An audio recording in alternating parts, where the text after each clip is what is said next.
Rev up your engines!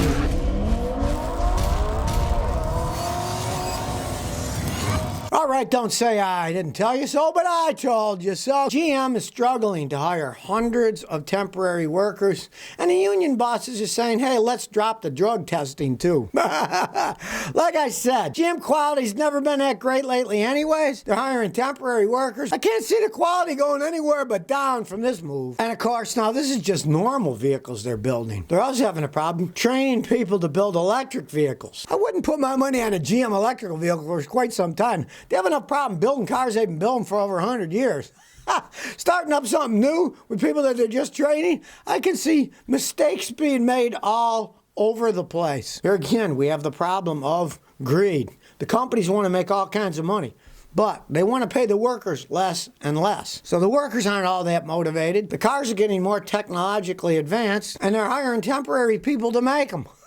That's a recipe for disaster, if you ask me. A real recipe for disaster. They were like everything else. When they stopped making the cars, the coronavirus, and had problems with chips, then they lay the people off, right? Then when they want to get people back, maybe those people found a better job, something better to do, right? Then they got to start from scratch and get new people. Who knows if they know what they're doing? My father, this is back in the 1960s. He said it was hard to get good help back then. Well, I think it's even worse today.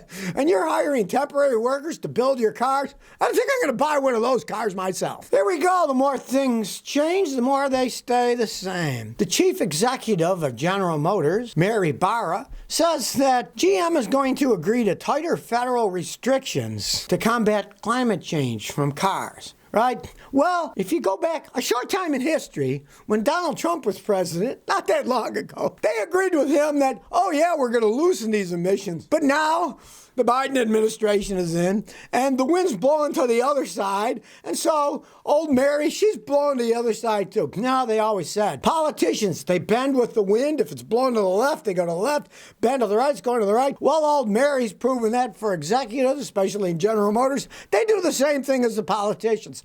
Now they're swinging this way, so they'll swing that way. I find it rather amusing. Kind of reminds me of the book Catch-22 about World War II, where the Italian guy said, hey, when Mussolini came, we were pro-fascist. And now the Americans are here, now we're pro-American. They all jump on whatever bandwagon's coming on. Here comes a new bandwagon down the street. Let's all jump on it, you know? Who knows what's going on in the back rooms, but, you know, now they've done a complete 180. And oh, yes, we need to do this. The hypocrisy involved is too much for me. Doesn't matter what side they are. Whatever way the wind's blowing, the politicians and these executives, they swing with it, you know? They swing back and forth. There's no honesty with these people. They'll just, whatever they see is going to be an advantage to them, they'll jump on. Because, of course, what does General Motors want? They want more government subsidies. If they're subsidizing electric vehicles, of course, they want that subsidy money. What actually comes out and is sold and built in the long run, who knows what's going to happen in the future. But if they can get government subsidies now, hey, they'll take it. And obviously, she's gone. The wind was blowing that way with Trump. Oh, yeah, we got to loosen these regulations. And now, ooh, oh, yes, we got to tighten these regulations. Total hypocrisy. All right, now the Americans learn from the Chinese. There's a California startup company that allows a full electric battery swap out in just 10 minutes. Now, they're trying it out in San Francisco.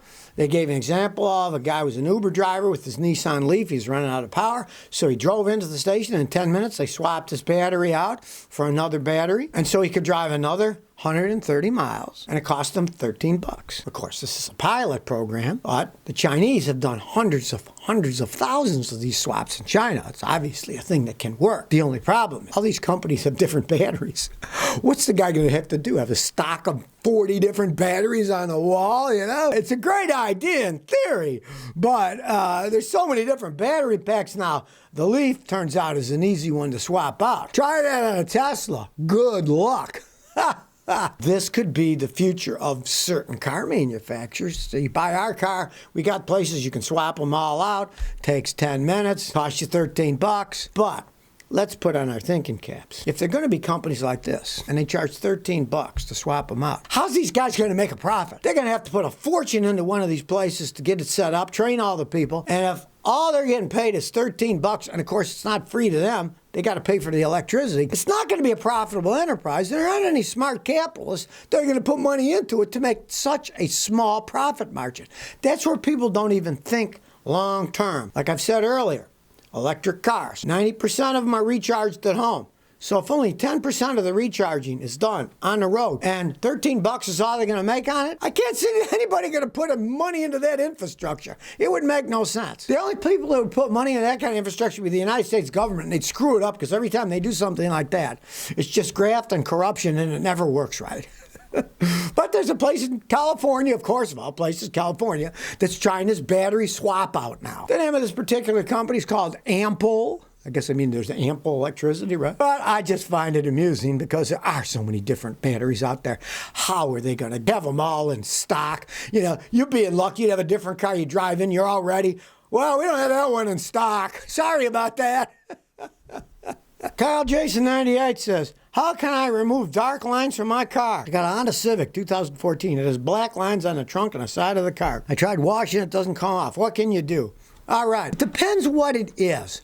But start basic. And the basics is get a can of that spray goop for automotive. That's the thicker one, the best one. Do it in the shade. You never want to mess in the sun. Do it so the car's in the shade, not hot. Spray it all over the black stuff. Let it sit for 5 minutes. Then wipe it with a nice, clean microfiber towel. You'll probably be able to get it off. Now, if you don't, that means it's probably somebody spray painted it. Then you got to be real careful. But you can get various layers of buffing cleaner and start with a fine polish. There's a company out there that makes scratch remover. It comes in a yellow bottle, go to AutoZone and say, I want that scratch remover. Try that, because if it is paint on the outside, it will remove an outer layer of paint. It takes scratches out and will remove an outer layer of paint if somebody spray painted over your car.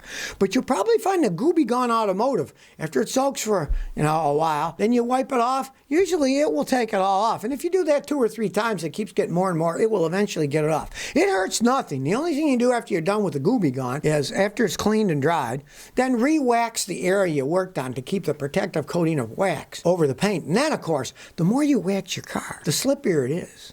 So crap gets on it. Then you can wipe it off real fast. I got a bunch of bird crap and stuff on my wife's Matrix when we were in Rhode Island because we parked under a tree that had beautiful blooms with the birds were in it and it crapped on the car all the time. Since I wax it all the time, I can just spray it. And the bird crap came right off because it was sitting on top of the wax. It wasn't going down into the paint. Well, here we go. Virgin Atlantic is exploring a flying taxi partnership. Crazy old Richard Branson, you never know what he's up to. Now they are talking about flying cars since the Jetsons. Well, maybe not flying cars, but flying taxis. Bristol, England-based Vertical Aerospace is starting a relationship with old Richard Branson that's they're going to use vertical takeoff and landing electric taxis. And of course, they're really airplanes.